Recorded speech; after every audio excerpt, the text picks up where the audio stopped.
আমার পকেটের মধ্যে, এটার নাম কি? বোঝা যাচ্ছে নাকি?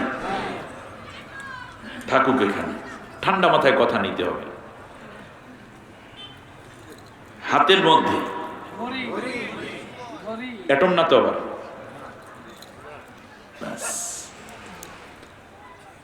এটার নাম কি? ব্যাস, এইটার নাম কি বলেন? Earphone, mouthpiece. জ্বলছে, এগুলোর নাম কি? লাইট। এই যা দেখছি লক্ষ কোটি কোটি উপকরণ আমাদের চারপাশে, এগুলো তৈরি করা হয়েছে বেসিক কোনো উদ্দেশ্য আছে না নাই?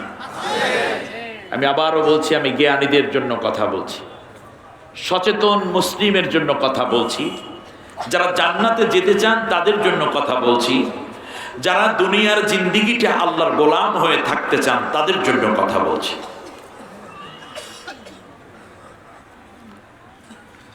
এই সব কিছুর তৈরির পেছনে এক বা একাধিক উদ্দেশ্য আছে। যেমন কলম তৈরির উদ্দেশ্য কি?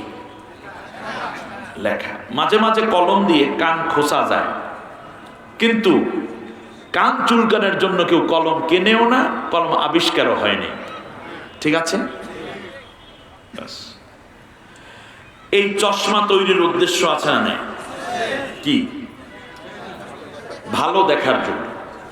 দেখে চোখ একটু ঝাপসা ঝাপসা হলে ভালো দেখে, চোখ সেফ থাকে। ঘড়ি তৈরির উদ্দেশ্য কি? সময় দেখা। কিন্তু যেই দিন এই কলমটা তার উদ্দেশ্য সাধন করতে পারে না, অ্যাটলিস্ট লেখা দিতে পারে না, সেই দিন এই দামি কলম, বুকের পকেটে রাখা কলমটাকে আমরা কি করি? ফালাই দিই। কোথায়? ডাস্টবিনে, ঝুড়িতে, বা যেখানে পতিত এক জায়গায়। চশমার অবস্থাও তাই, কাপ পিরিচের অবস্থাও তাই।